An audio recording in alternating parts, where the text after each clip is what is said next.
I'll start with this poem. I wrote this poem when the bombs were dropping on Gaza, and I was the media spokesperson for the coalition, doing a lot of the organizing. And we had stayed up to about 6 o'clock in the morning, perfecting every soundbite. And by the end, if you're Palestinian, you know most Palestinians get tired and start pronouncing our P's as B's. So we become Palestinians by the end of the day. So I was practicing my P's all night. And the next morning, one of the journalists asked me, "Don't you think it would all be fine if you just stopped teaching your children to hate?" I did not insult the person. I was very polite. But I wrote this poem as a response to these types of questions we Palestinians always get. Today, my body was a TV'd massacre. Today, my body was a TV'd massacre that had to fit into sound bites and word limits. Today, my body was a TV'd massacre that had to fit into sound bites and word limits, filled enough with statistics to counter measured response. And I perfected my English and I learned my UN resolutions. But still, he asked me, "Ms. Ziadah, don't you think everything would be resolved if you would just stop teaching so much hatred to your children?" Pause.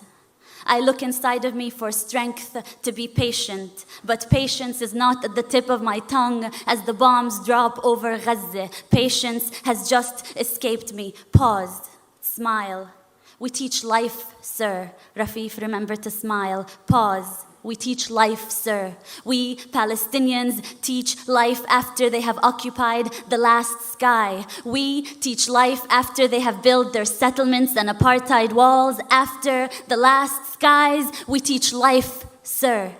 But today, my body was a TV'd massacre made to fit into sound bites and word limits. And just give us a story, a human story. You see, this is not political. We just want to tell people about you and your people. So give us a human story. Don't mention that word apartheid and occupation. This is not political. You have to help me as a journalist to help you tell your story, which is not a political story. Today, my body was a TV'd massacre. How about you give us a story of a woman in Gaza who needs medication? How about you? Do you have enough bone-broken limbs to cover the sun? Hand me over your dead and give me the list of their names in 1,200 word limits. Today, my body was a TV'd massacre made to fit into sound bites and word limits and move those that are desensitized to terrorist blood.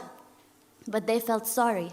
They felt sorry for the cattle over Gaza. So I give them UN resolutions and statistics, and we condemn and we deplore and we reject. And these are not two equal sides, occupier and occupied, and 100 dead, 200 dead, and 1,000 dead. And between that war crime and massacre, I vent out words and smile, not exotic. Smile, not terrorist. And I recount 100 dead, 200 dead, 1,000 dead. Is anyone out there? Will anyone listen? I wish I could wail over their bodies. I wish I could just run barefoot in every refugee camp and hold every child, cover their ears so they wouldn't have to hear the sound of bombing for the rest of their life the way I do. Today, my body was a TV'd massacre, and let me just tell you, there is nothing your UN resolutions have ever done about this. And no soundbite I come up with, no matter how good my English gets, no soundbite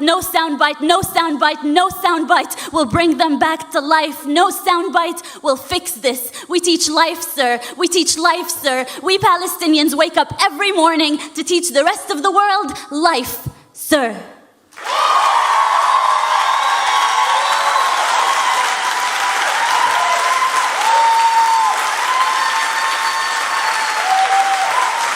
Thank you.